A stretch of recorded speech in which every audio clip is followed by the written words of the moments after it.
Good evening, everyone. Garrett, good to see you. Yeah, I guess it means that you're the #1 troublemaker. That's what we'll go with.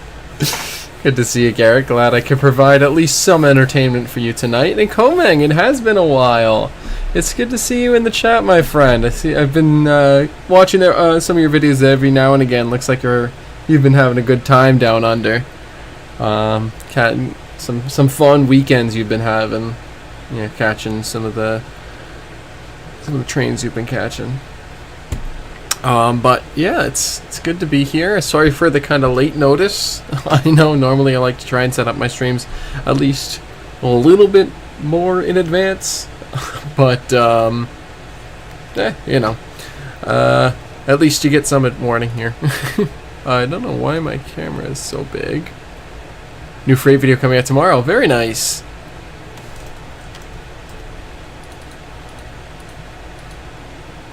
I don't know what happened to... There we go. Now my camera actually fits on the stream. Yeah, I'll have to check that out, Komang. Good stuff. So, tonight...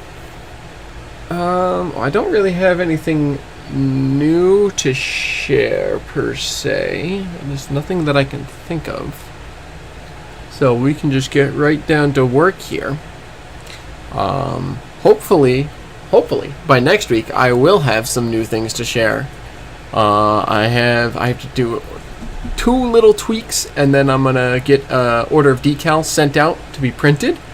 I'm gonna have 4 cars, 2 locomotives, and a super secret project that I will not be sharing until after it's done. But it's gonna be fun. But yeah, so lots of BNCCS rolling stock gonna be coming out soon here. I'm gonna have decals for 2 Pullman Standard 5344 incentive per diem boxcars, which I have on order from Spring Creek Model Trains. Those should be hopefully arriving some point end of the week. I'm gonna have 2 decal sets for Pullman Standard PS1 50-foot boxcars. I'm gonna have the decals for... Nope, that's not the boxes. There's one of the boxes. Where'd the other box go? It's right here somewhere. Oh no. Oh, it's right in front of me. I'm gonna have the decals for my GP7 and GP9. So both of those will hopefully be getting paint at some point in the next couple weeks, and then they'll be ready for decoders. Decoders is going to be a slow process as little bit by little bit, I'm going to chip away. Maybe one locomotive a month, maybe 2, depending on what I wind up doing. But yeah, so, and then like I said, my super secret project, which I'll share it eventually, but I might only share pictures because it's not staying with me, and that's as much as you're going to get out of me until I'm done with it.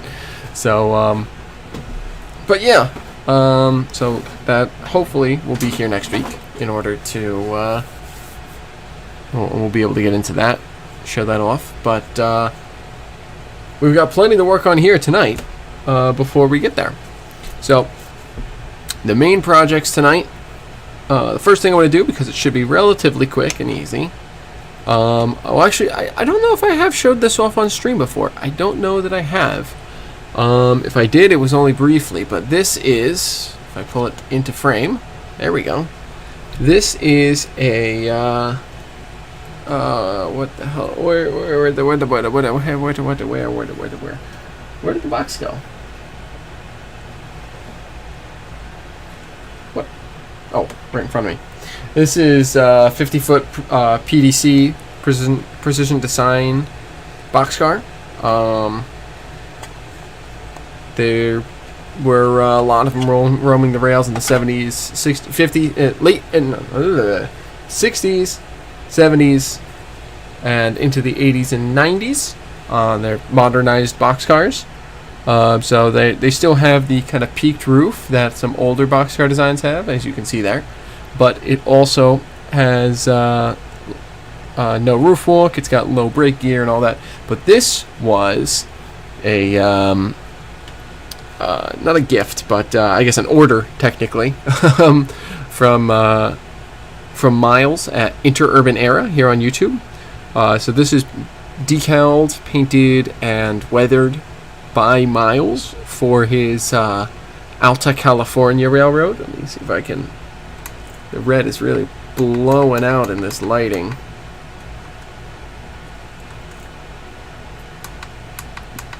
Gotta see if I can.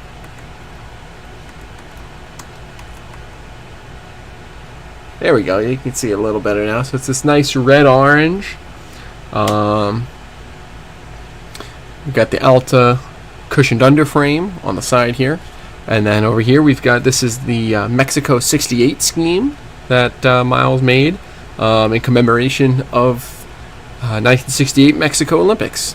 And so this is weathered to how Miles thinks that these cars would look circa 1980, I believe he said. I don't remember if we weathered it circa 80 or 85, but a couple decades of service out of this car. And at some point in its life, between 1975 and 1985, it must have made its way to the Northeast, because here it is for the Balfour and Calucci Creek Southern, on B&CCS rails in any case. But it's, he did a really nice job painting it, weathering it. He's a great modeler. If you guys don't know Miles at Interurban Era, totally check him out here on YouTube. He's made some great articles. He makes some great videos. He has some videos on his ALTA California doing kit bashing and weathering and great model work. And then he also has all sorts of other content on there. So absolutely worth checking out. I think his channel is linked down in the description, in like the top part of the description, where I talk about what I'm going to do on stream tonight. Yeah, he did a great job with this car. The only issue with it is that it made its way through the 70s, or the end of the 60s and into the 70s, which means it should have one of these on each side. These are the ACI car track labels that were applied to the sides of cars between 1967 and 1977. At which point they were phased out, but they were basically the first barcodes to ever be used in widespread usage. And they what am I saying? And so they were basically optical scanners that scanned the barcodes, and it was the first way of computerized car tracking in the US. Peter Dibble on YouTube has an excellent video on ACI car track that goes through the history of it. I can quickly pull that up on my phone and drop it in the chat here. But it's a fascinating system, and when I realized that I fit right in the time period for the end of its lifespan, I decided as many pieces of rolling stock that were built before 1977 that I could apply car track labels to, I was going to apply them to, because I just find it so cool, so neat. So let me quickly drop this in the chat for anyone who is interested to watch it later. Now I gotta go to my channel. And then I gotta go to my live stream. Here I am. And paste. There we go. So that is the video by Peter Dibble about the history of car track. Like I said, it's fascinating. Why? He did a great job going through the history of it, but it's a really fascinating system. But in any case, we're gonna apply a couple of car track labels to the sides of this boxcar. one on each side. And these are from K4 Decals, K4 Graphics, K4 Supply Company. That's the name of the company that made these car track labels. For my PS1s that I have the decals that are going to be coming for, the PS1s are actually going to have accurate ACI labels because I am that insane. I went out of my way to literally design the labels so that they're scaled right, and each color bar. So basically how it works for anyone who's unfamiliar, it's basically each line that you can kind of see the different lines. That's in the Discord. Perfect. Thank you, Garrett. Each line on this on these tags, on these labels, I don't know how well you can see it. Not very, but basically how it works is, where's my little sketch? Because I know I made a little sketch. It's right up here. Yes, for anyone who doesn't know, there is a Discord for my my community here on YouTube. It is linked at the bottom of the description, so if you want to join in, feel free. We're kind of cultivating a nice little community there of people sharing what they're working on and things like that. So it's been it's a good community, and we'd be happy to have you. But here's how I was designing my car track labels. Basically, it is 14 two-color. Oh, yes, because it's 26 colored stripes. Oh, Garrett, I don't know if you actually. Garrett, I don't know if you are. I gotta fix that. I think only Paul is moderator in my channel. Let me fix that real quick. That way you can post that link. Because I assume that's what you just tried to do. But yeah, so the way it works is each two-color pair is one digit, one number, and then those numbers correspond, can either correspond directly to numbers, or they can also correspond to letters in certain cases. Well, actually, no, they don't correspond to letters. They correspond to, they're basically encoding different, in some cases, different, they have different meanings. So the first ones are like, add as moderator, there you go. You're now a moderator, Garrett. Thank you. Now you can actually put it in there. But so the first numbers are like the railroad, then there's a couple numbers that are the type of car, and then there's the actual road number. So it's a, you know, there's a Wikipedia page about decoding it, but that's basically what, yes, fancy. That's basically what a car track label looks like, although much straighter and neater. And it was just basically retroreflective tape on 3M sticky background that was just applied to the sides of cars.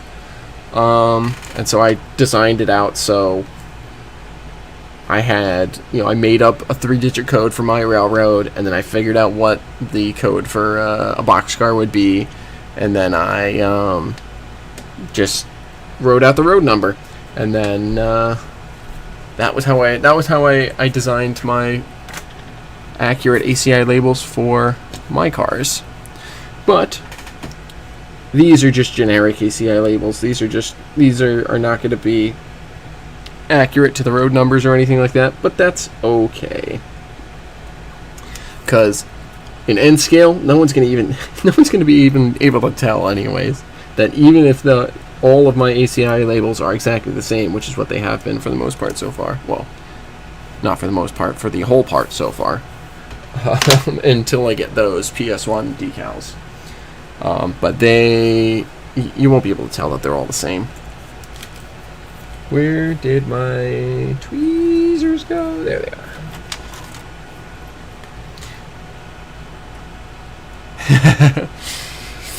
I don't know, the way technology is going, I would not be surprised if someone was working on at least one in HO scale. Total anarchy.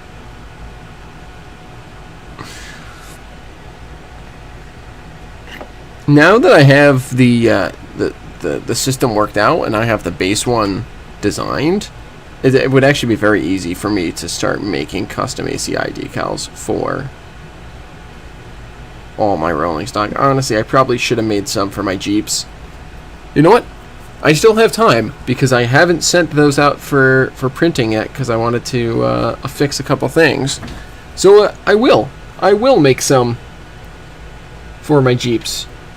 So now the question is, where would the ALTA have applied? Really, I wish I had a better way of chatting with Miles.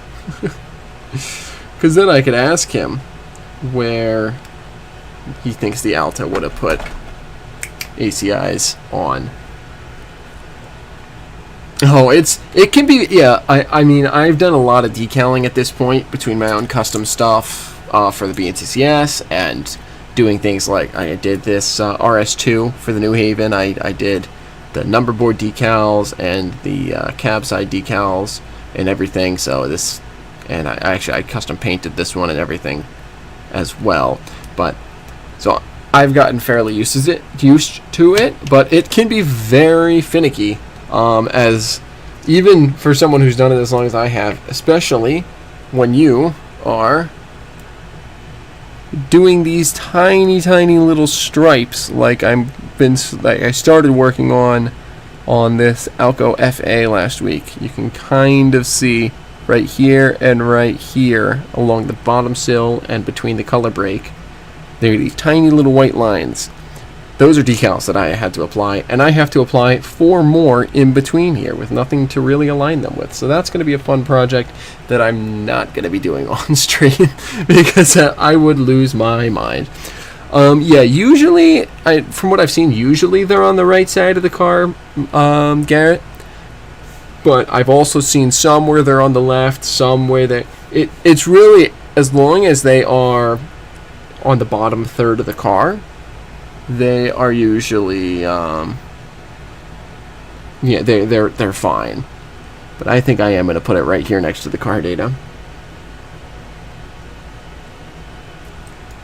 Paul, good evening.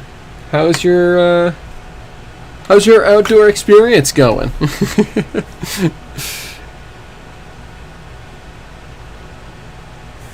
Yeah, Paul, you weren't here, so I had to give Garrett a shiny blue name. But he's also the #1 troublemaker, so you know that all evens out.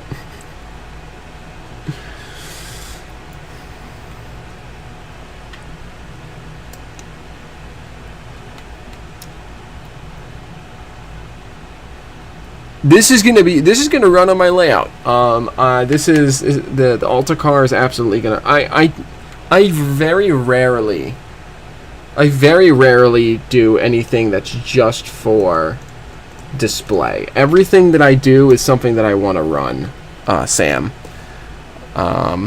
He did not yet. At least I don't know. I didn't actually click on that Discord link, but as far as I'm aware, he did not yet, Paul.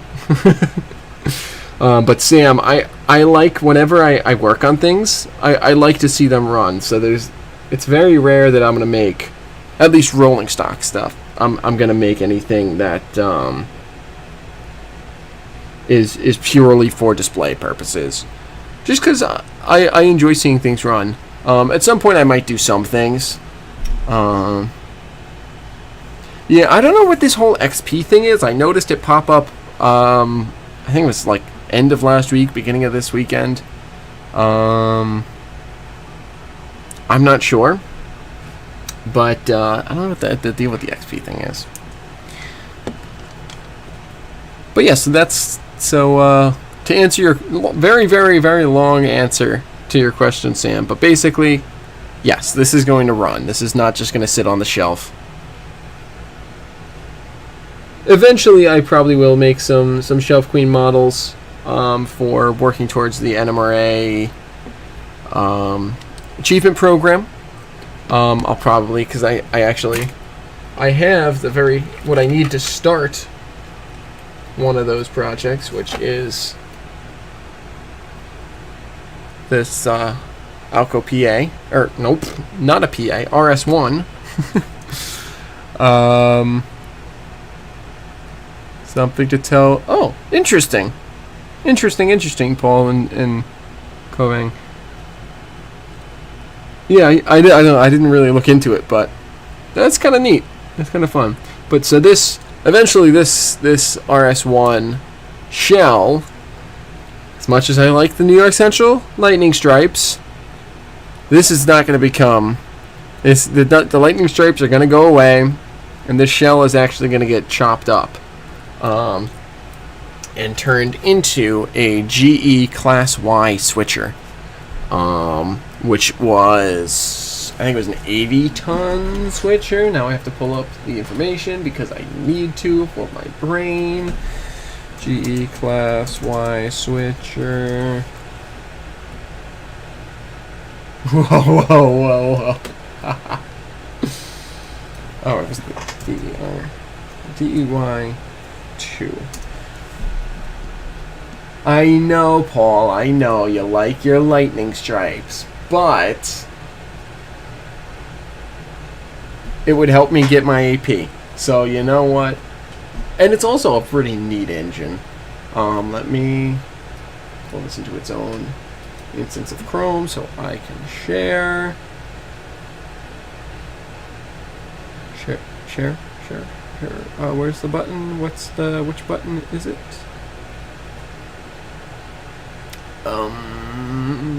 Why am I oh, it's the one that I literally have highlighted.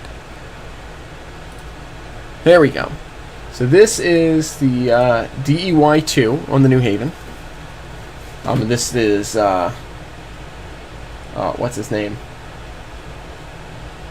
Joe.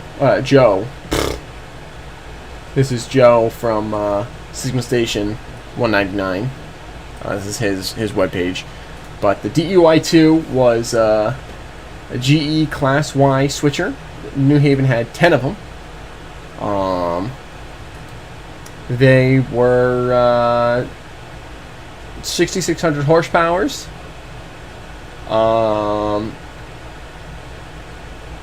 And the way they look is basically like you took an RS1 and you kind of chopped out a few of the middle panels, as you can see here.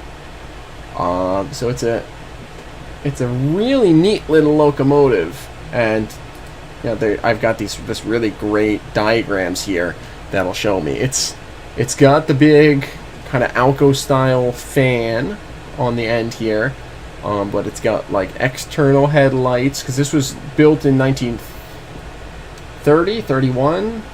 I don't actually recall. Is it anywhere on this document? I'm sure it is somewhere, but I don't know where it is. But this document is really great. But it's such a neat little switcher that I found it, and I was like, that is fascinating.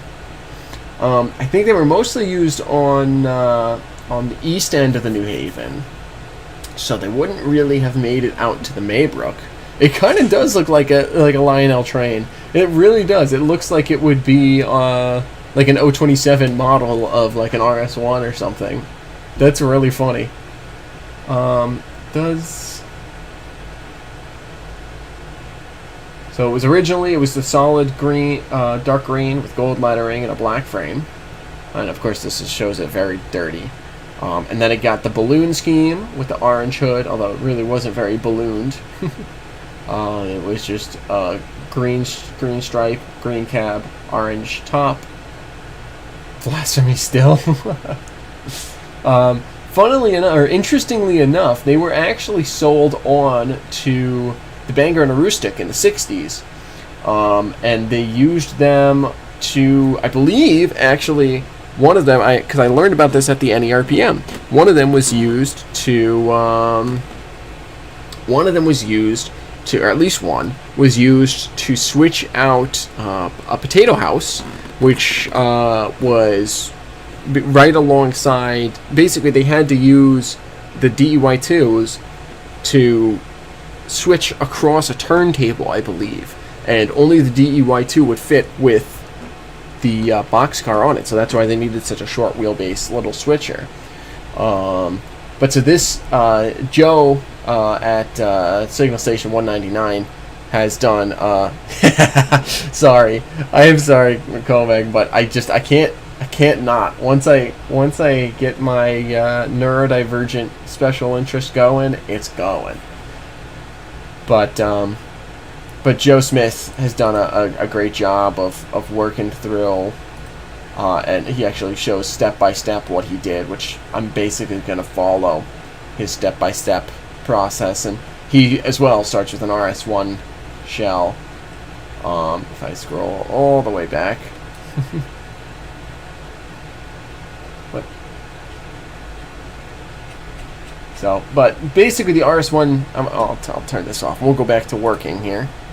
But basically the RS1 shell is just going to act purely as structure and shape, and then and provide the cab and stuff, and the rest of all the detailing, all the doors and paneling and everything is going to be like couple thou styrene applied to the sanded down frame, or shell rather. And then I think I'm gonna get, what was it? I think I settled on a, was it an SW9? A lifelike SW9, I think I settled on as a frame to put it on. And then I'll have to get some Alco style trucks to put under it. There we go. So that's pretty good on there. Where is my?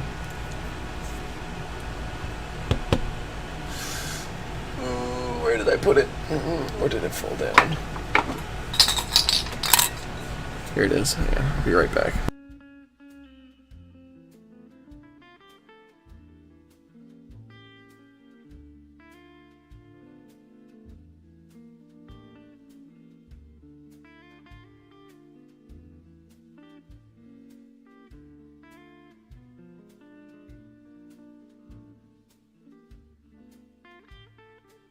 There we go. I just had to quickly apply some dull coat over the whole thing to seal the decal on there.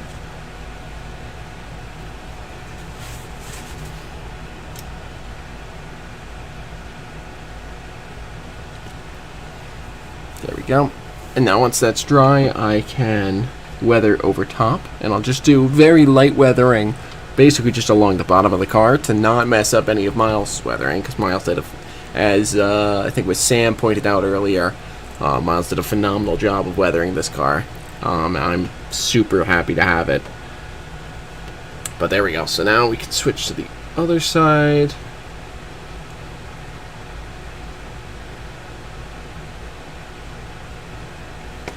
There we go.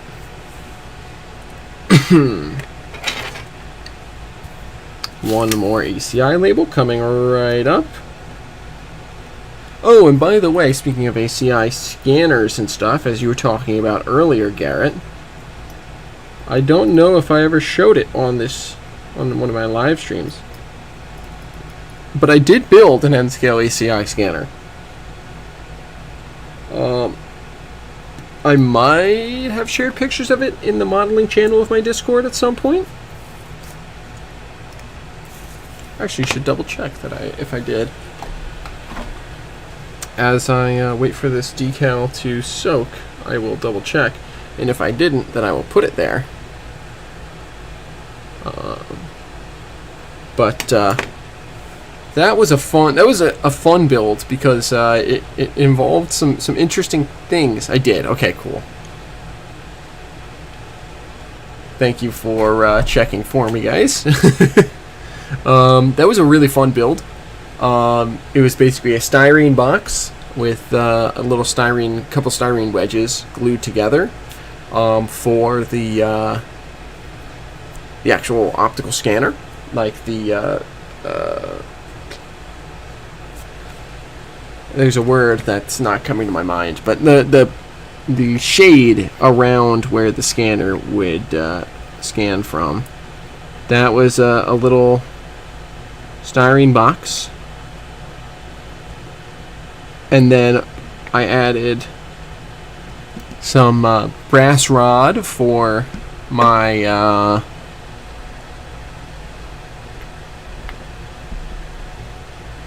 come on, come here, Decal. I added brass rod stock for 2 different diameters. One thicker one for the upright, and then thinners for the horizontal pieces.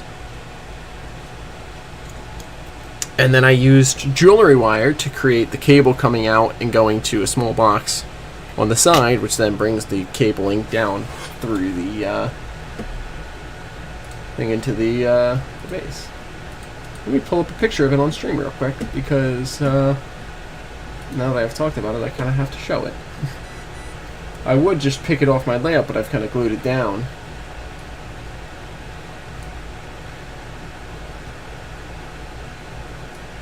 And then I swear we'll get this done here, and we can move on to a little bit of weather. And good evening, Sean.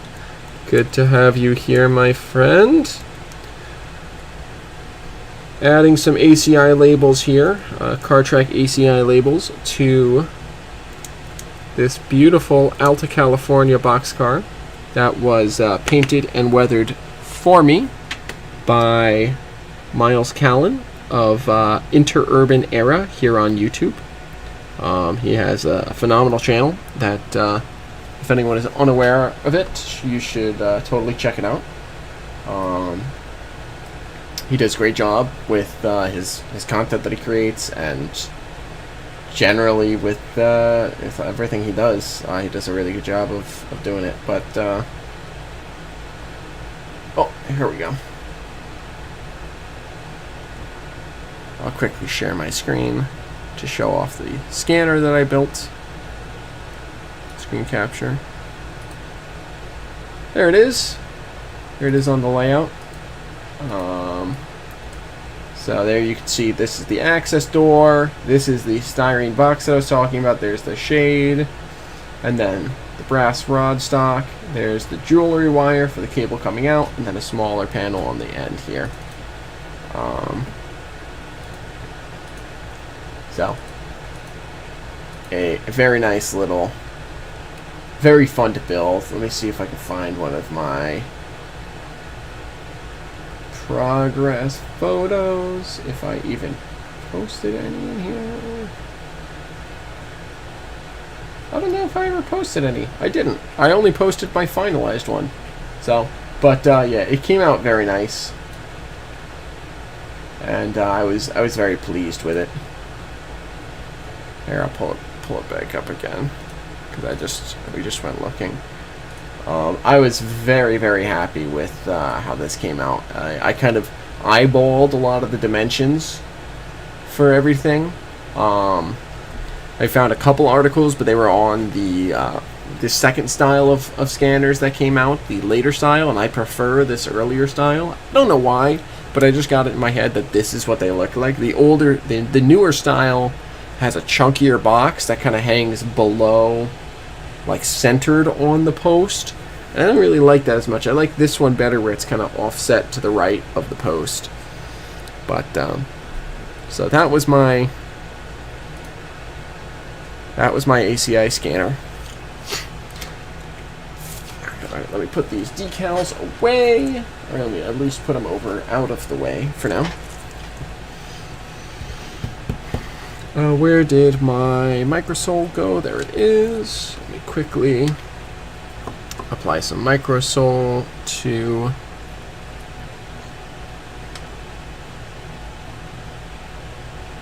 decal.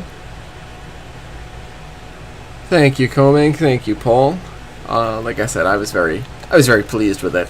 And it adds a neat little detail that really sets the time of my layout. It really sets the era nicely, because I kind of I gave it a little bit of a beatdown because it would not be in use by the end of my modeling period.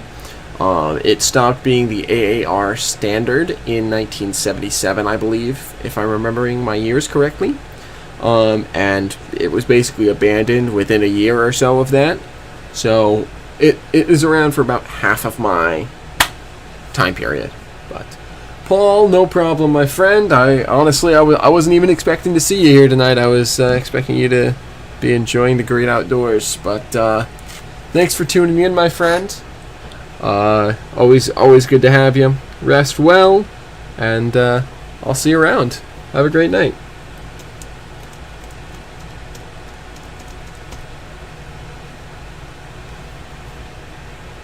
There we go. Alright, so while that is drying, we will add another stripe to my New Haven FB.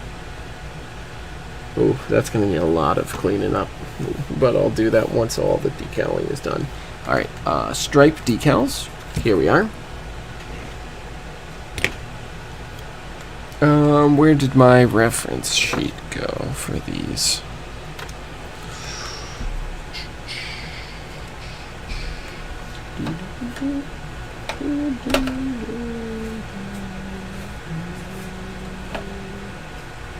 Where did my reference sheets all go? I had them right here. I know I did. You can't tell me I didn't.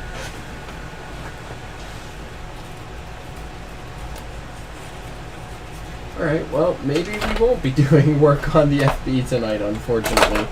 I don't know where I put those reference sheets. Just because what I need to know is what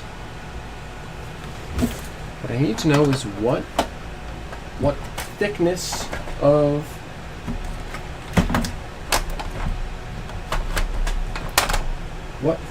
goes where. Ooh, hold on, wait. I found it. Haha.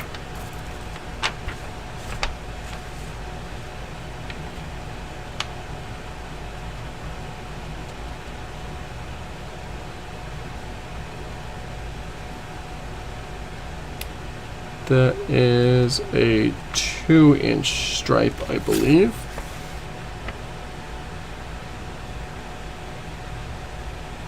Let me just make sure that says 2-inch. Yeah, 2-inch. You got a little hungry. Yeah, that must have been one of the other decal reference sheets I have there, Garrett. Glad I could provide for you, though. Okay, let me actually get my FA out here because I do need it for reference quickly.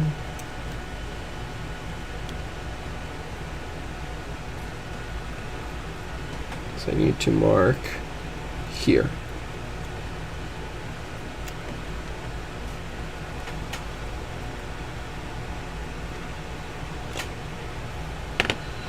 Okay, pencil.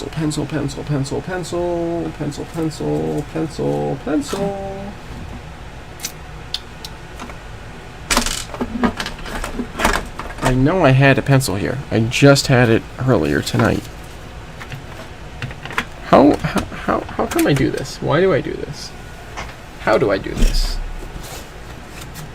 Do I have a pencil over here? Does this have any pencil in it? Not enough.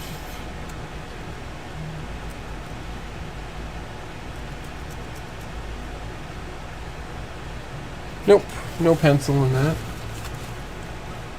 How about this pencil? Does this pencil have any pencil?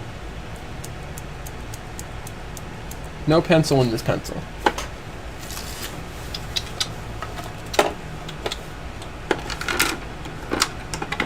How about you? Nope. Nope. A whole lot of nope. Garrett, did you eat my pencils too? Alright, well, I might just have to eyeball it. As much as I hate that.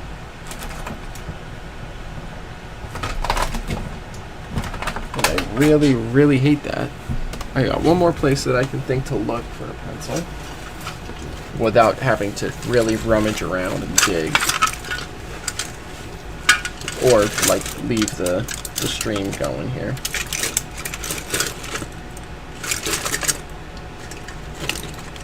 No.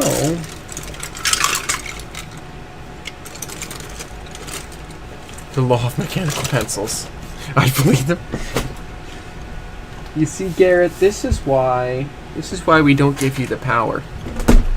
I made your name blue, and now you're just going around eating everything, man.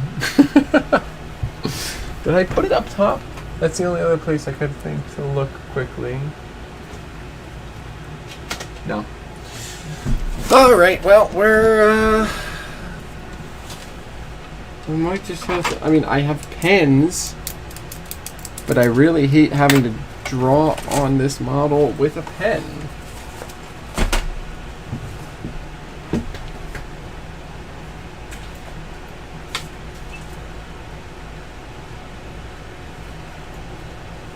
I give up.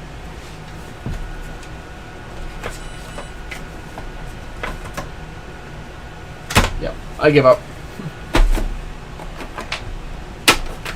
I'm just going to make very, very tiny marks with the pen because I do want some form of reference for where I'm going.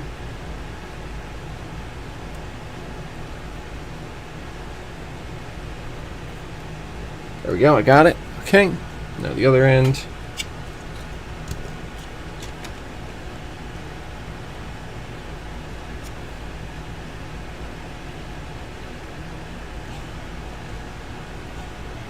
Got it. Okay. 2-inch stripe. Coming right up. I think. I hope. Let me get my light down in here so I can actually see what the heck I'm doing. 2-inch stripe.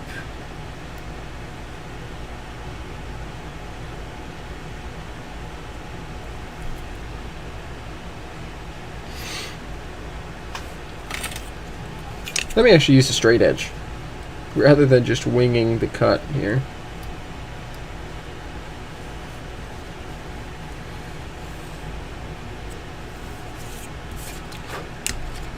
Another product placement here for Adam Cruz's weight ruler, scale NMRA weight ruler. Works as a straight edge to cut objects with as well.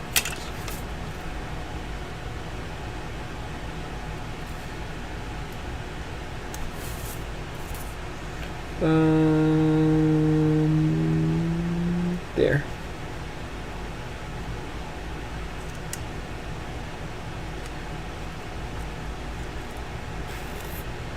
Good. Okay. Tweezers. Check. Dip.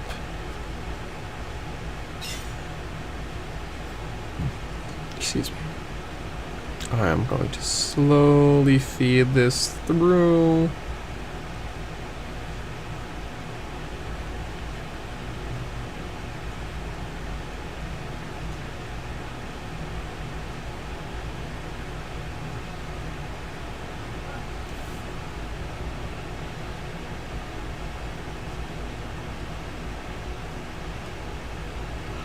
Alright, now we're going to let it soak for a minute while I start to sort of kind of think about positioning it a little bit.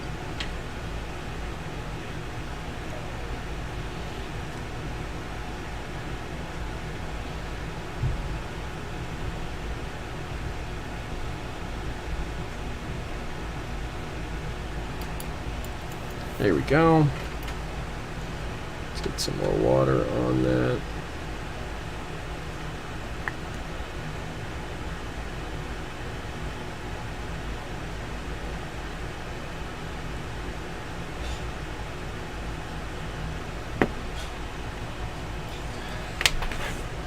Okay, while that's sitting, let me quickly seal this decal as well. I'll be right back.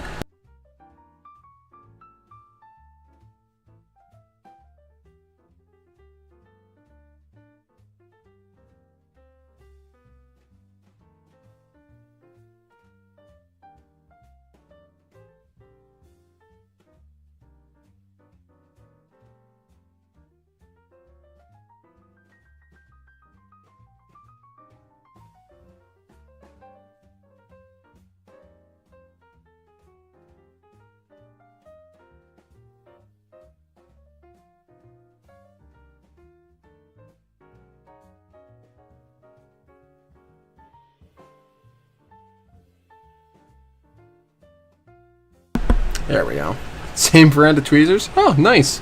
I mean, these ones have worked well for me. The only issue that I have with these is that the tips have bent out ever so slightly, so it does make it a little harder to grab. So I actually need a new pair of these, but I've had these for a while. I don't even remember where. I think I got them somewhere online, but they've worked well for me. They're nice little tweezers, that's for sure. Great minds think alike.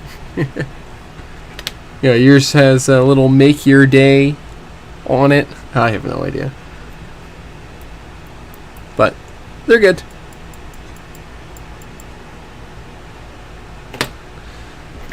They are good.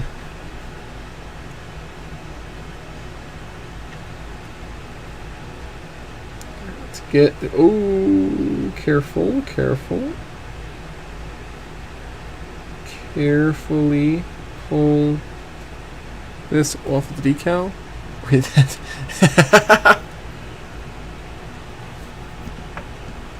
Yeah, I don't know what... I'm sure that there's about a dozen companies that make the the blackened metal tweezers like this, but they work well, so I don't really care.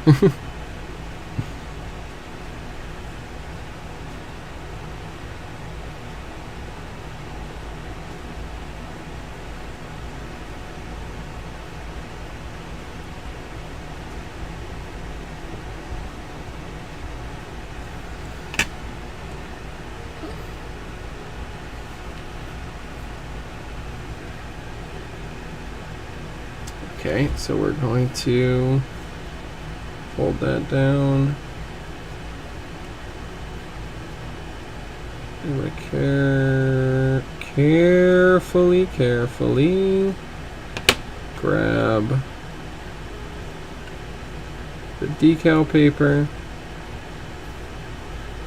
And there we go. We're free of the paper. That's good. Fair enough, Garrett. Thanks for tuning in. Glad I could provide you some entertainment tonight while Paul is off adventuring. But thanks for tuning in, my friend. Always good to have you. Rest well, and I'll see you around.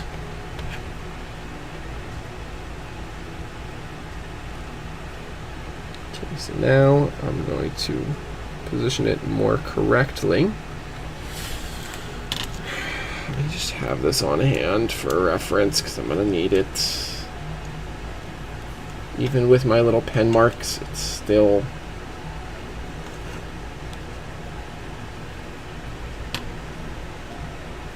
Let's come down a little bit. Yeah, I need a new one of these. That one's going to go away. Where did my bag of them go? There it is. These were one of my best recent pickups. These are just tiny little pointy Q-tips, basically. Picked them up at I think I picked them up at a Hobby Lobby, but I'm sure they're at many craft stores. But they are super useful for decaling like this. They're super useful for cleaning up paint, for cleaning out my airbrush. I've gotten good use out of these, and it comes with like 40 of them, the pack, and it was like pretty cheap. I think it was like $5 for like 40 or 50 of them. So that was a good acquisition there. Okay, where did I put my? There it is.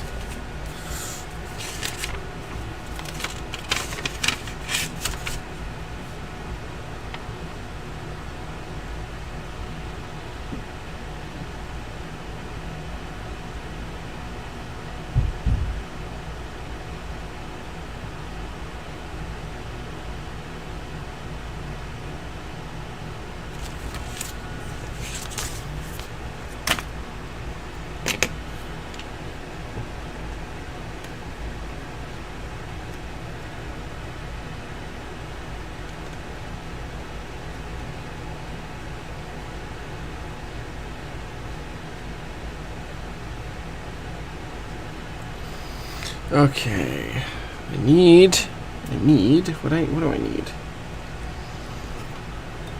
Really what I need is for this end to get over this rivet line. So I guess what I need is, I need more water under this end of the decal, so it'll slide.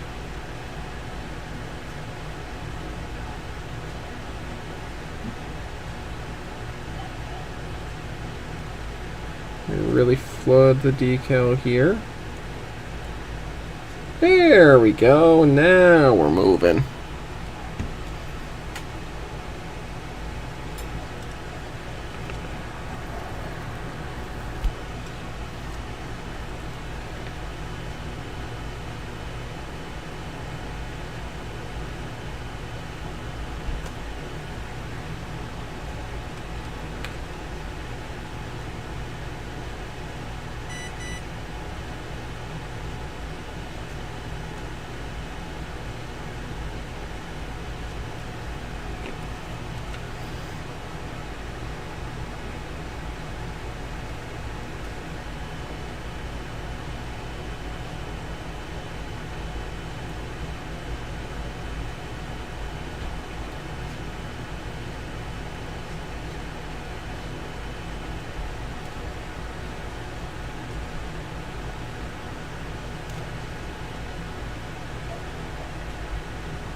There we go.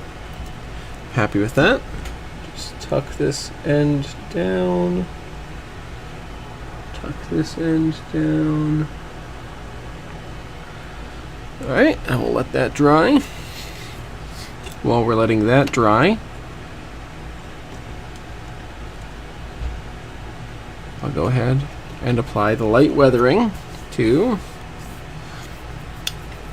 our ALTA California car here. So I've got my brushes right here. I'm just going to powder brush, or do some powder weathering rather.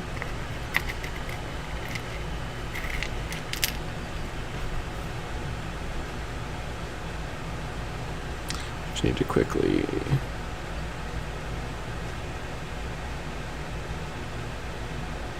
do a little bit of cleanup there. There we go. That should do the job. Okay, now I need shave just a little bit of this white onto, son of a gun, I did it again.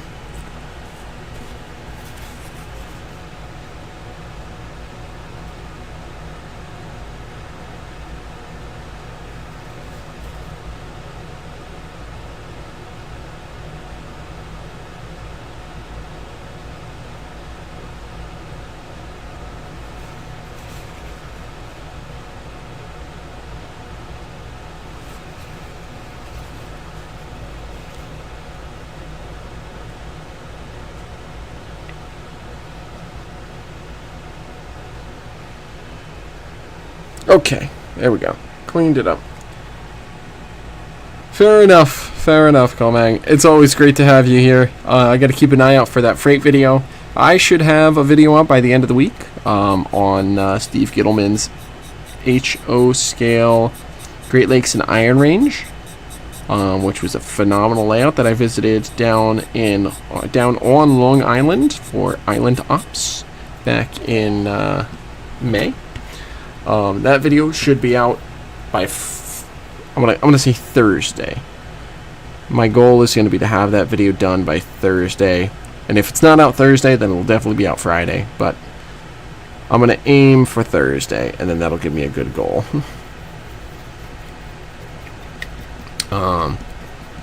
But yeah, so I'll keep an eye out for your video. But it's great to have you here. Have a great, I guess, morning, late morning, early afternoon for you down under, and thanks for tuning in. Glad you were able to stop by for a little while today. Have a good one, man.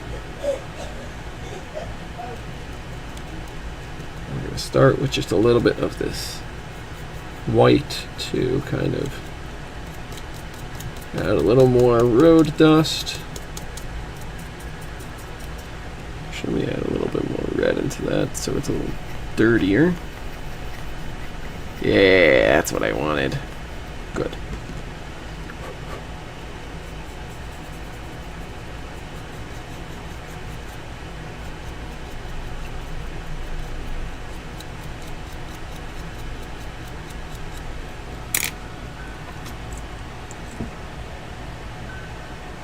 Oh man, we got lots of people joining the Discord. Thanks for hopping in, folks.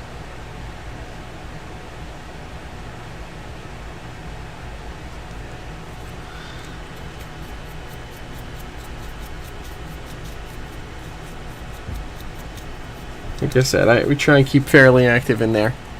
I try and keep up to date in there with the projects that I've worked on stream. I like to post pictures after stream of anything I worked on in that Discord server there. Just because this camera, while it shows what I'm working on, it doesn't show it in any real definition, unfortunately. I gotta save up to afford a better camera that will actually record what I'm doing with any level of fidelity.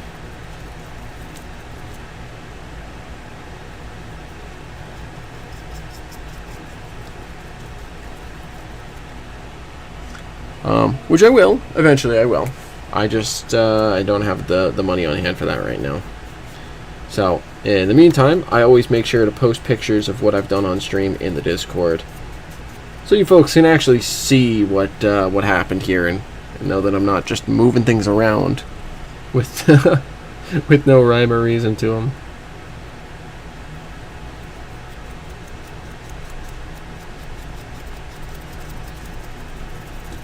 There we go. That's pretty good. I'm happy with that.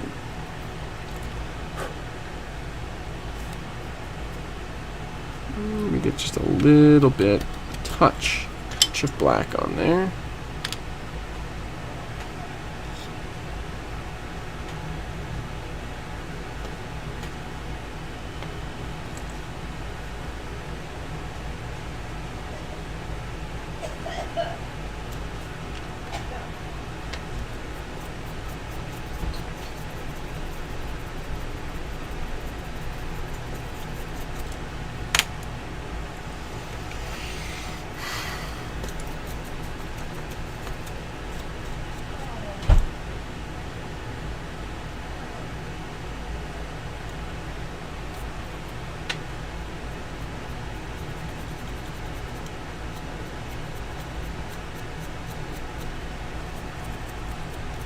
There we go.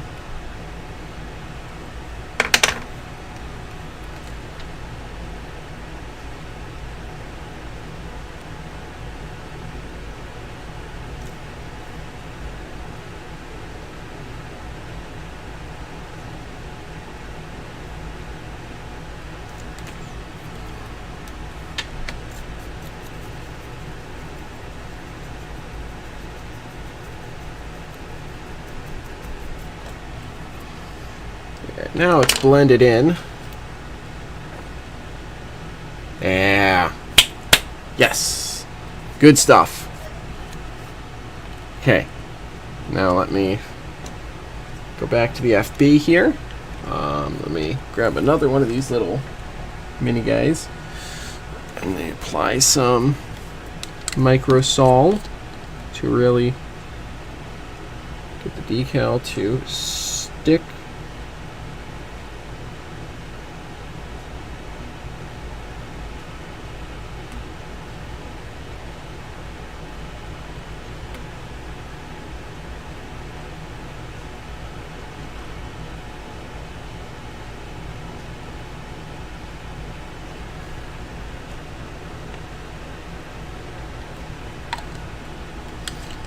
I actually gotta straighten out this line.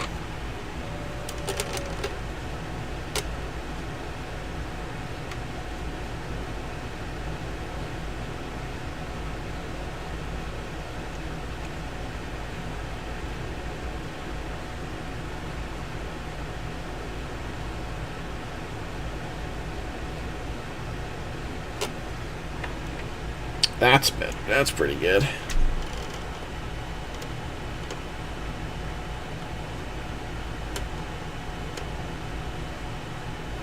Go really get that yellow line affixed to the locomotive's car body.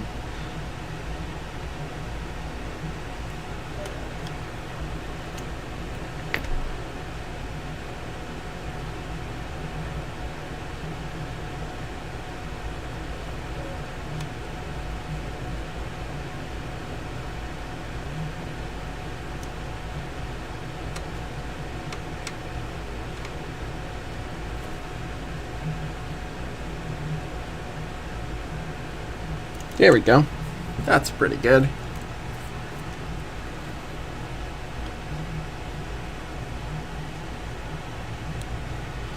Now we'll let that sit. Let me actually apply some more to these other decals, because the other decals are starting to jump up a little bit.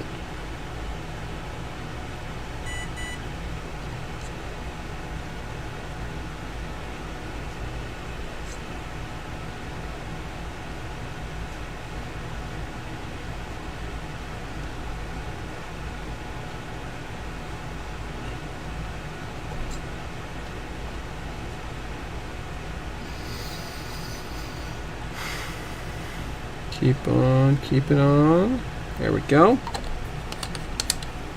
Really seat these over the grabs here for the access door. Really kind of tuck that in around. There we go, there we go, there we go. There we go.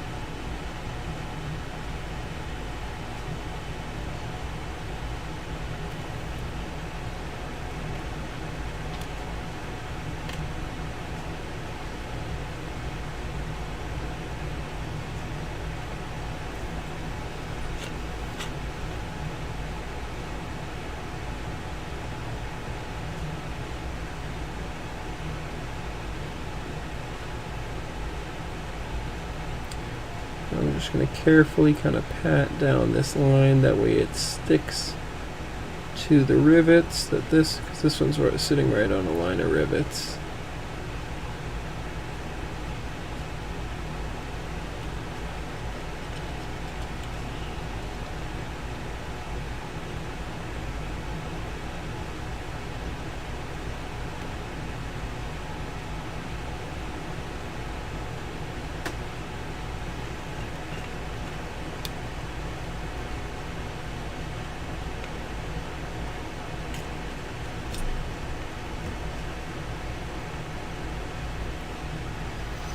I really want to be able to read.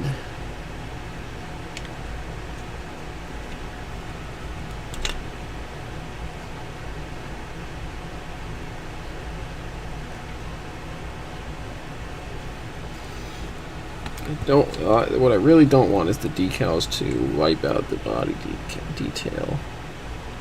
So I'm being careful to really thoroughly apply microsol, which softens the decal and allows it to really conform to what's already on the shell.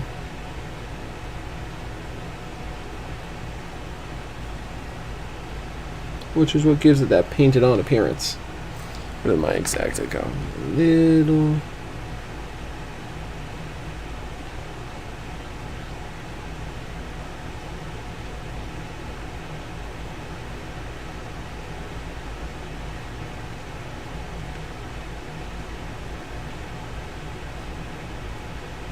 Nope, don't do that.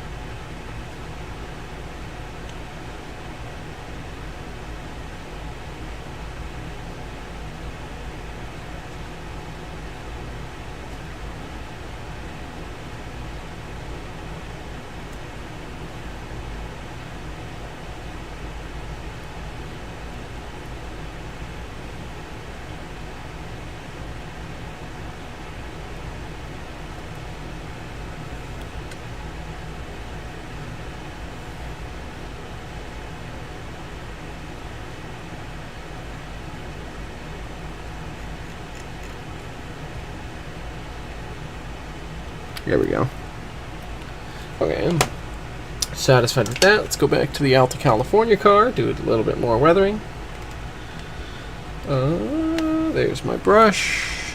Let's pick up some of this powder. Just blend my weathering in with Miles's. And again, for anyone who wasn't here earlier, this boxcar came from Miles Callan of Interurban Era here on YouTube. This is lettered. He lettered this for me for his ALTA California Railroad, painted in his Mexico 1968 scheme for the Mexico 1968 Olympics. I paid him to get this car, and he did a great job painting it, weathering it, painting it, lettering it, weathering it for a 1980s appearance. Or how he imagines it would look in 1980.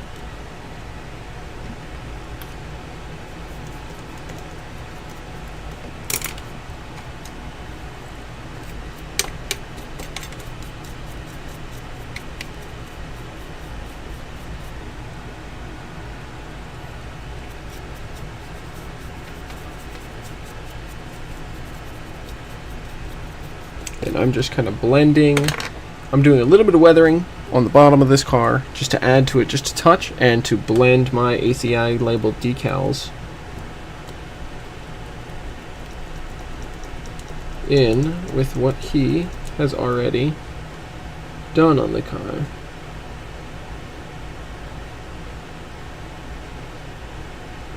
Dirtying them down, dulling them down, that way they don't stand out as fresh, new appliques.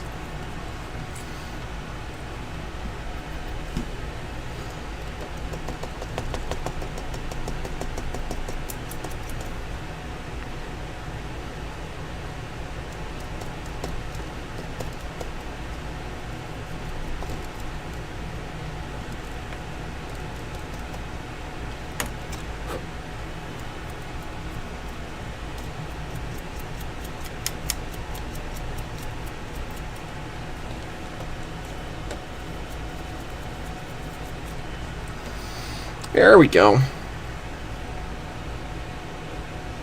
You know, it doesn't stick out too bad. Eventually, I'm going to have to go in and give it a real dull coat with my airbrush, a real nice, light, low gloss coat over everything to eliminate some of the shininess that's inherent to the decal. But now at least it looks like it has been on the car for a little while. Like I said, I'll put a picture of this in the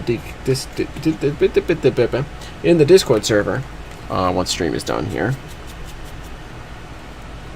But thank you, Miles, for that car. This is looking pretty good. This is looking pretty good, I think. I'm going to add the other yellow stripe to the top of the locomotive, and then we'll move on to weathering. Hard choice, but I think we're going to go with the U25B first tonight over the Atlas RS3, which is the other option. And we're just going to give it a light starting coat for the weathering tonight. We're not going to do any in-depth weathering, I think. I don't think I'm going to do that tonight. I guess it all depends on how long it takes for me to get this stripe on. So where did the stripes go? There. Need another 2-inch stripe.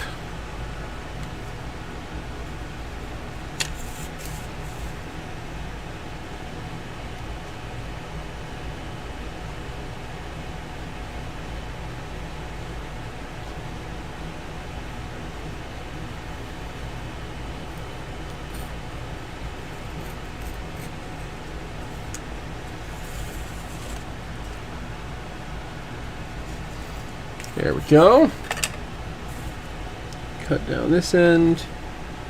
Cut down this end.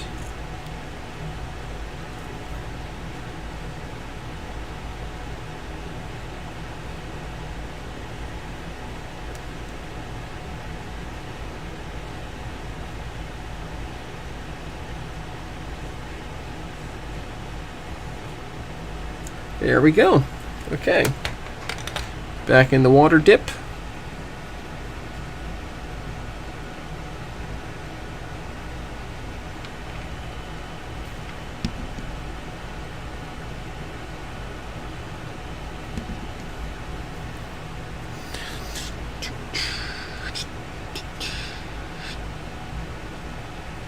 Into the water.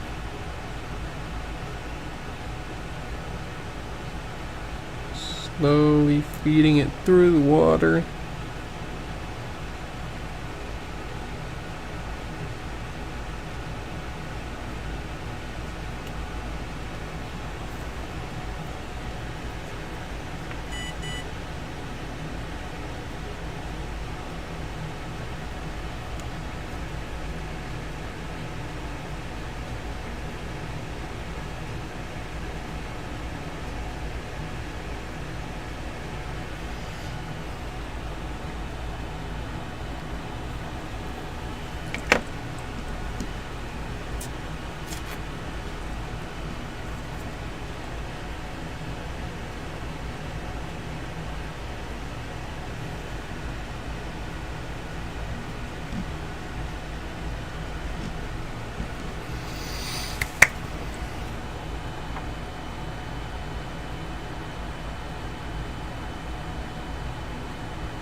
Okay, and the final stripe on the side goes right up here at the top. So we'll kind of lay it roughly in place. And I'll open up my sheet here to confirm. But my suspicions are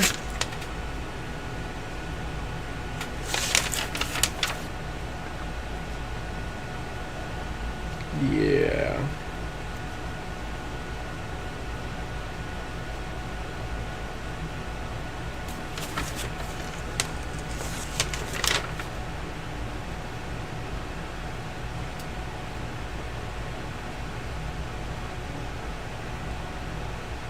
Yep.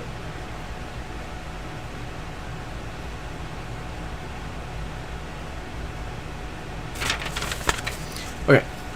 We're gonna get the decal off of its sheet here. So we're gonna really get it soaked.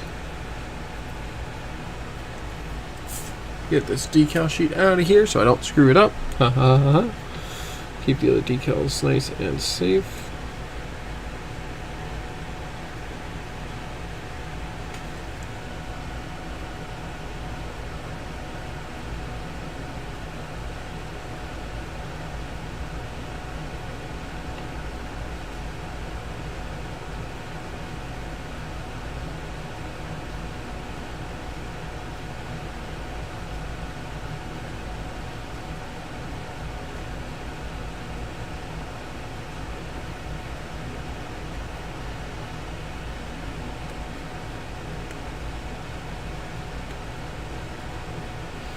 There we go. Okay, liberated it from its decal sheeting.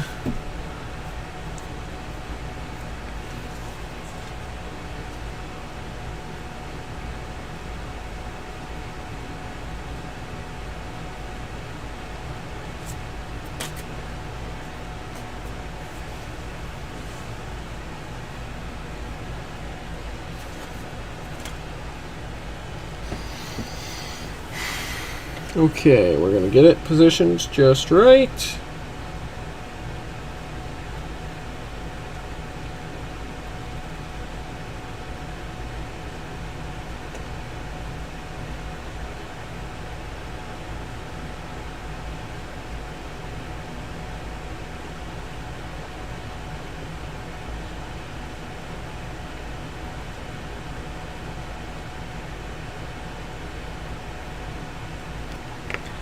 I mean, that's almost just right. It's going to be very little pushing to get that aligned exactly how I need it to be.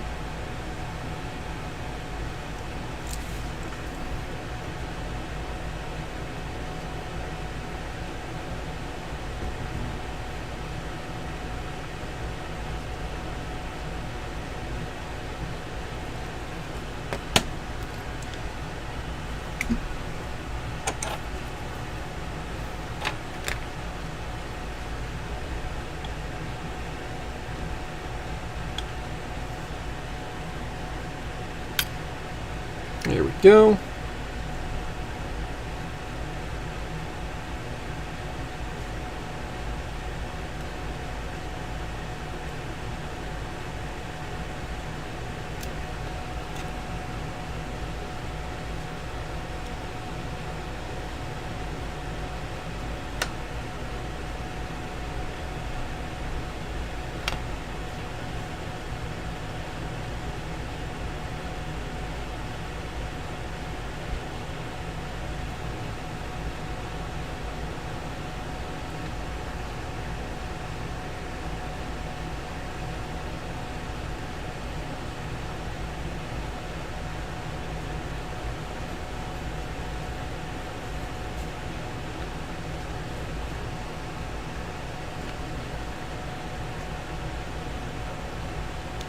There we go, we're getting there.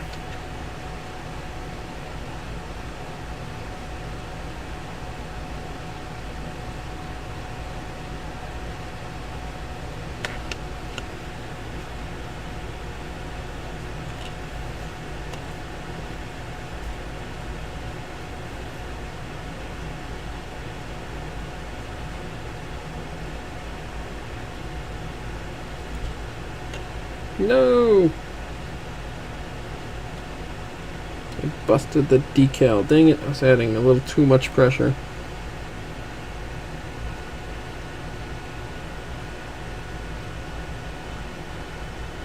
And now it's stuck to my finger.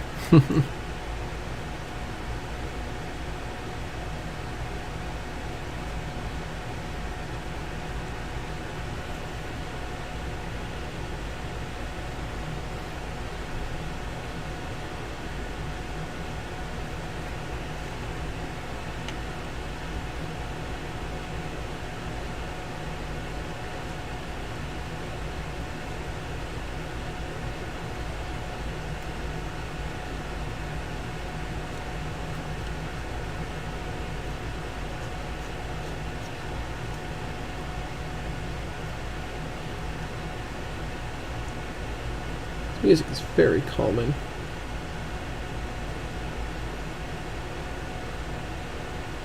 Which is exactly what I need right now to get this decal to sit straight.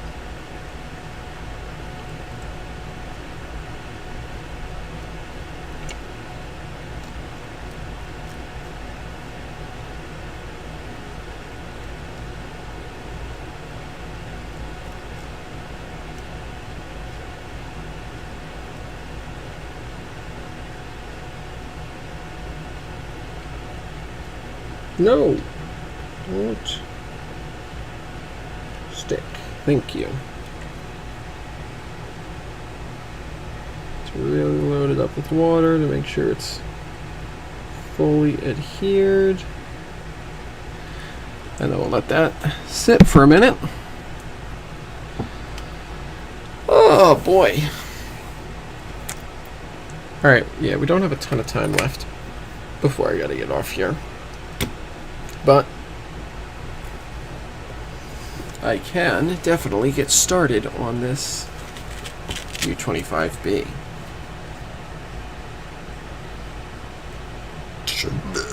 Oh, excuse me. So gassy after dinner, man.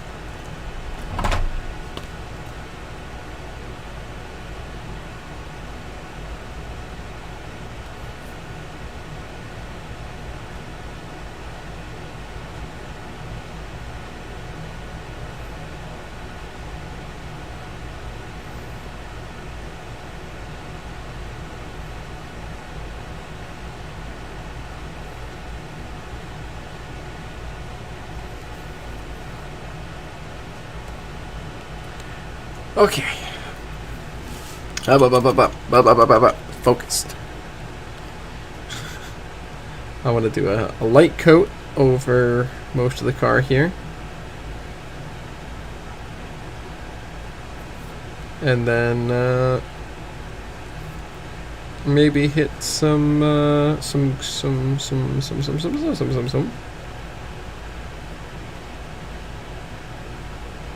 soot. Say hello to the new friends in the Discord here.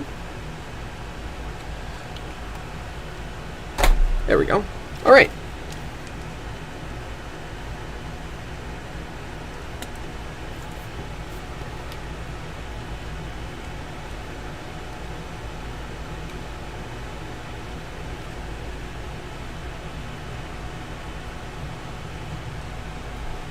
Let me quickly clean out some of these windows.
Okay. There is our U25B DERS 6 on the New Haven. Correct? If I'm not mistaken, I believe it's the DERS 6.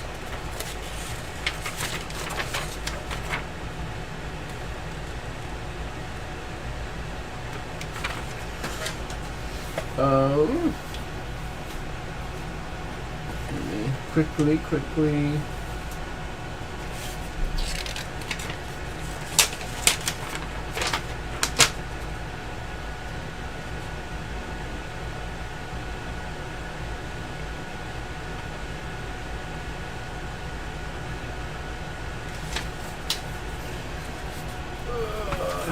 Where is it in this book? This is the excellent H.F. Kavanaugh diesel locomotives of the New Haven Railroad book that I have, which is a fantastic reference book for anyone who models or is interested in the New Haven. Over the back here we've got some basic diagrams.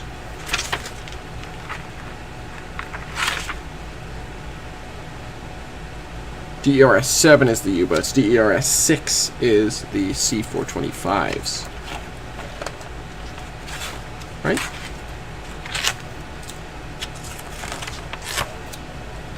Oh, DERS 8s are the C425s. What were the DERS 6s? 5s are the RS11.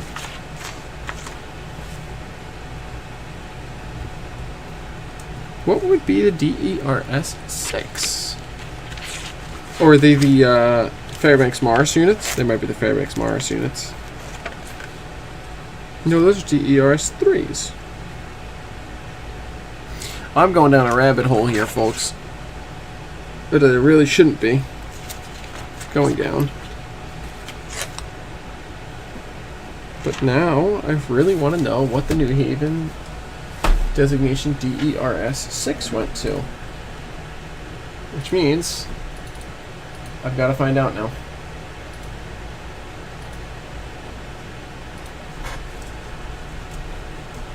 DERS 6. Nope. 4's Jeeps. I know. DERS 6.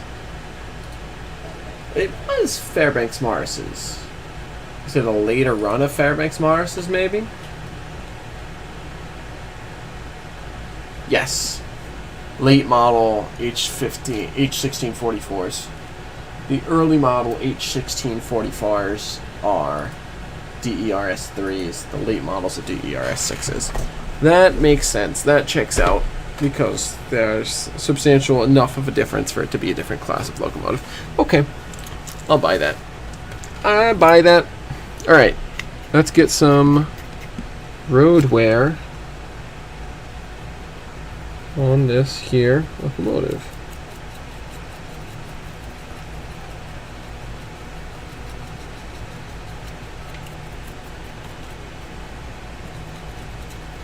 And I'm not going off of specific. Well, actually, I probably should be going off of now that I have the opportunity.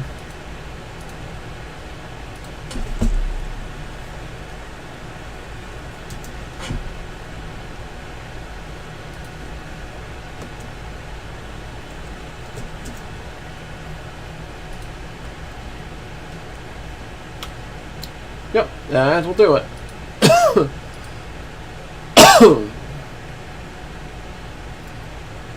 This is a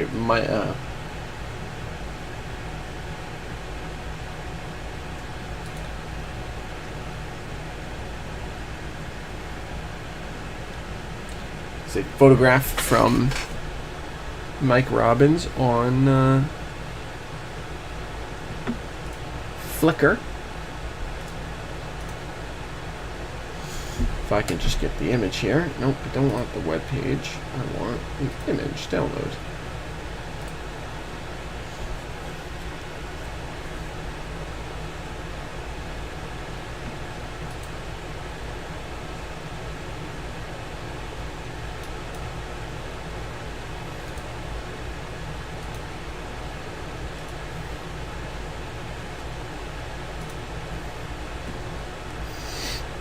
Let me quickly save this photo. Trains, weathering reference. Save.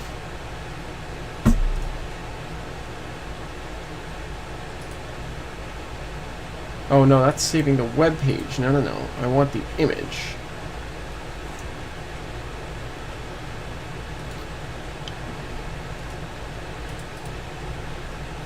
Okay, fine. I'm not allowed to download this, so I will do it like this.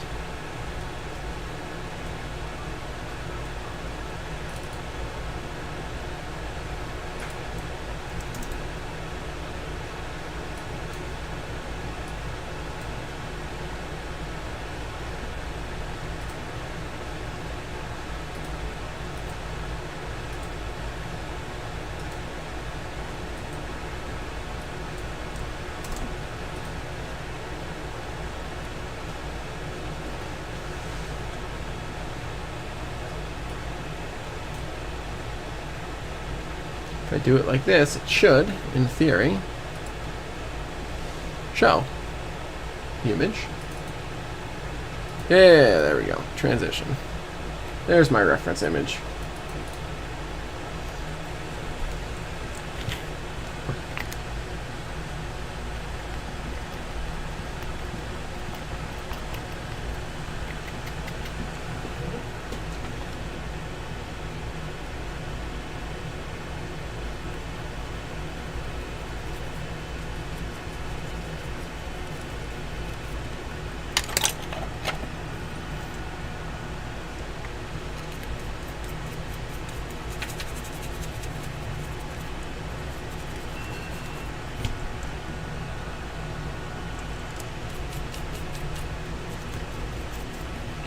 Brush some of that off. Put some more on the long hood here, down, right down along the bottom.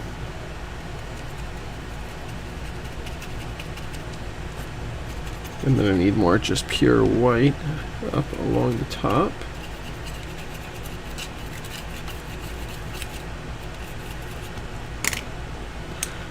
Just run that back and forth a couple times to clear that. Definitely some down here.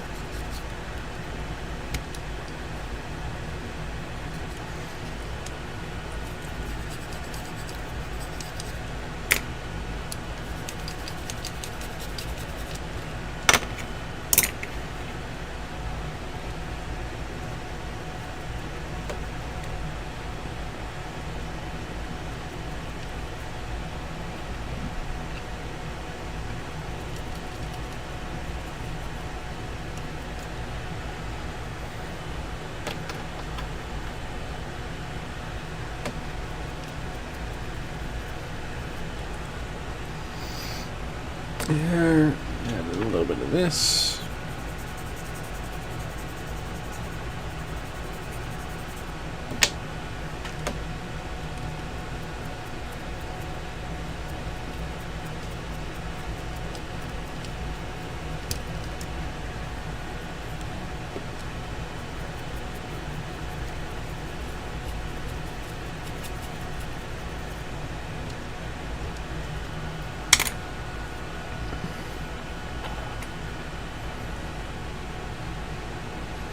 That's pretty good. All right, let me get some more of this white. Where did I put it? It's my white.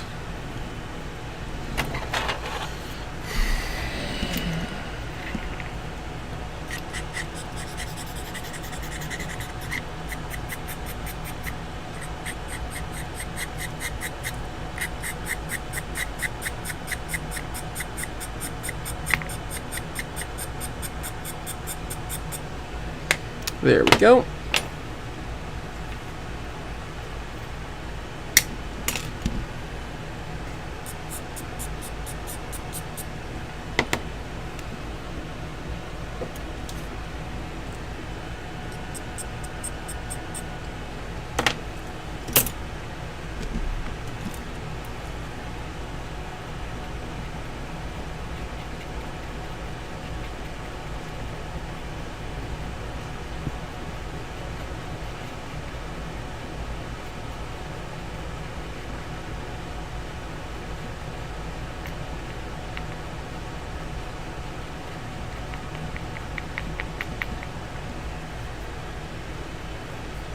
There we go.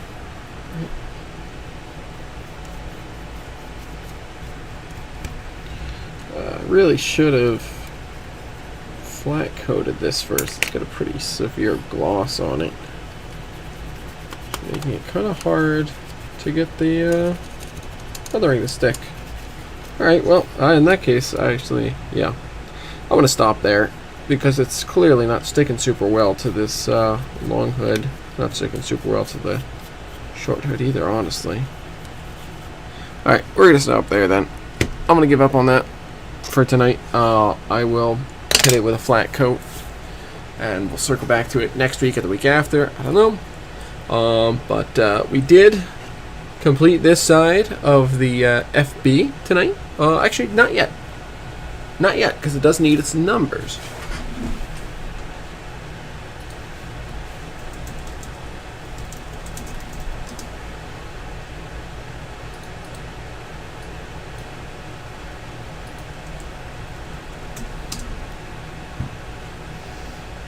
Let me very quickly look up.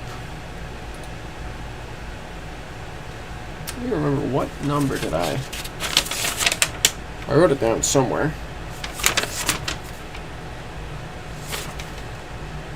Thought it was on here. Let's go on this one.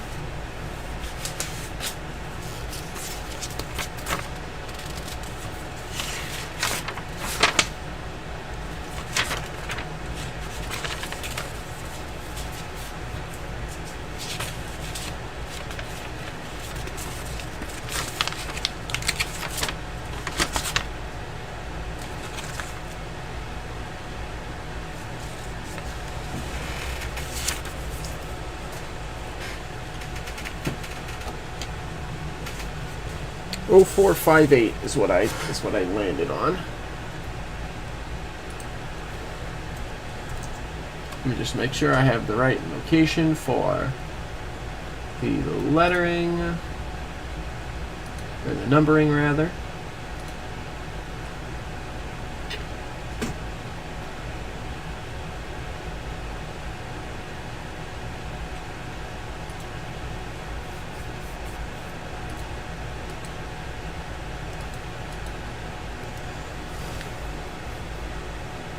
Just back from there. Okay.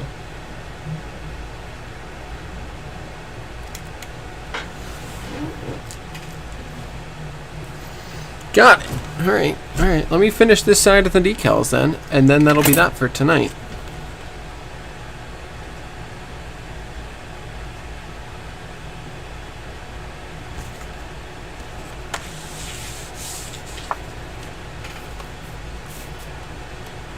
Oh, 04. And this is in the yellow. Yep.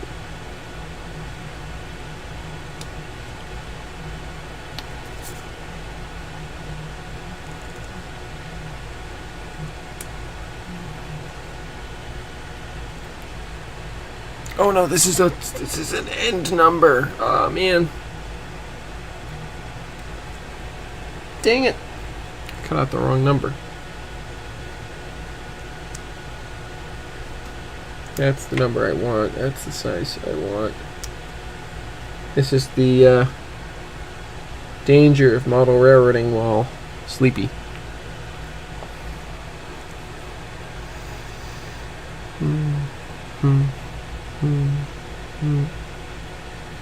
Okay, I need the 04, and then I need a 58, which is right there.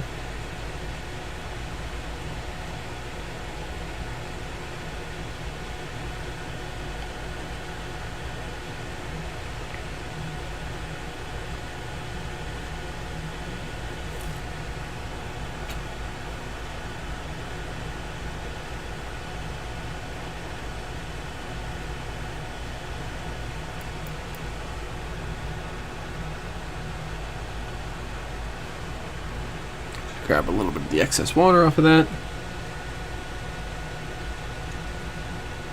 Let that sit while I cut out the 5 and the 8.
Now what this is locking me into is now, if I am remembering right now, my A unit, my third A unit, whenever I get around to that, is going to be 0408 to match 0458,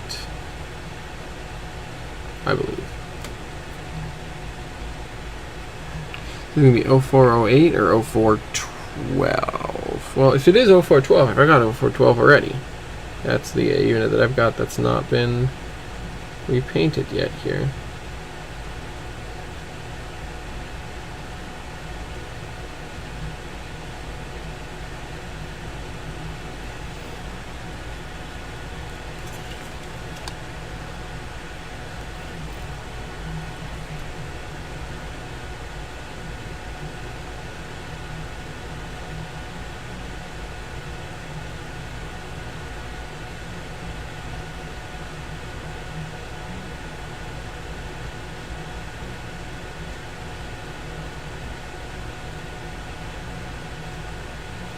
There, 0458.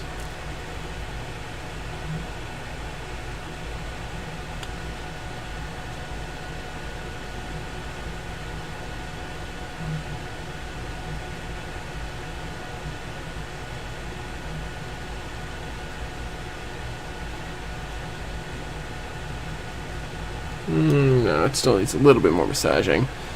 Sounds good, Sean. Thanks for tuning in tonight. Well, let me actually get rid of this reference image now that we've kind of taken off doing that. But thanks for tuning in. Great to have you here as always, my friend. I will see you in your chat on Wednesday.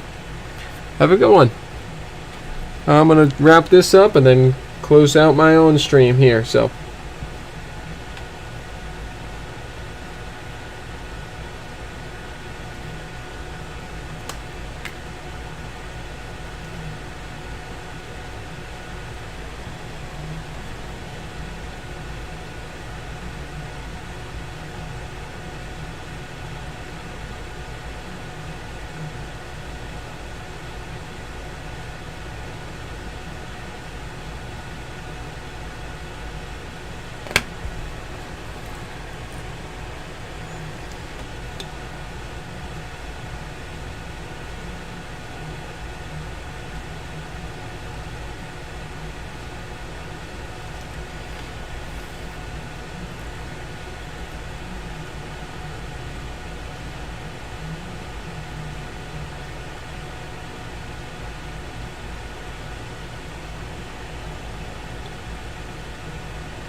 There we go, 0458.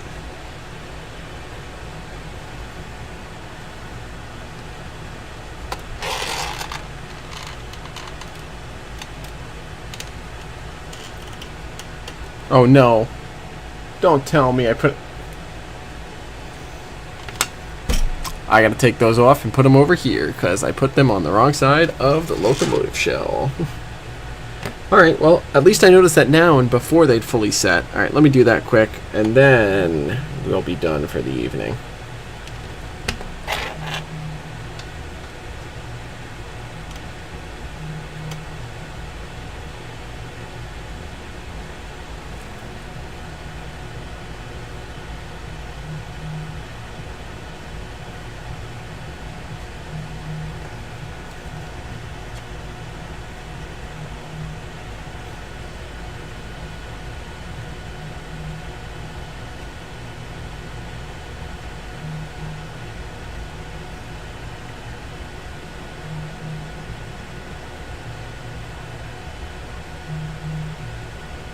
There we go.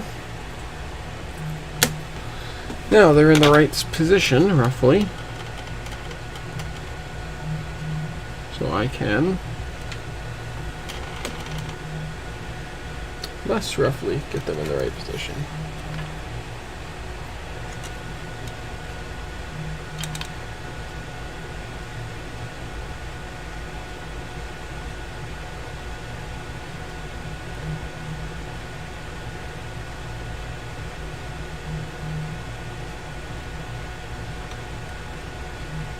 There.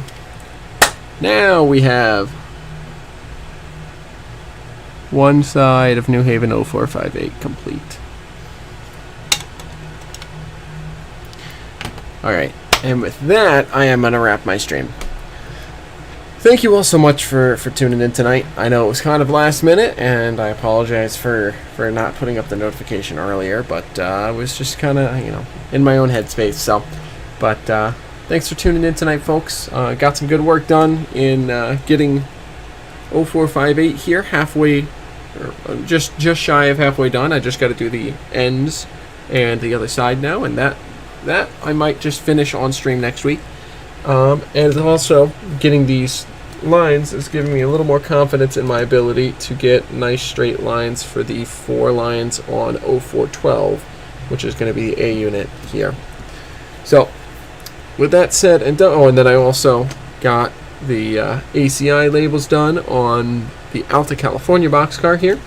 So that is now officially fully ready for the road, and I've blended in some weathering to blend that into the car. But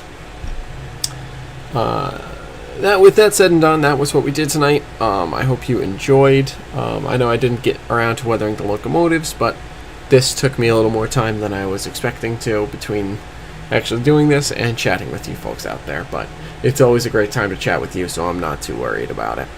Thank you all again for tuning in tonight. It's always a pleasure. And without further ado, I hope you all have a wonderful night, and I will see you all on the next track.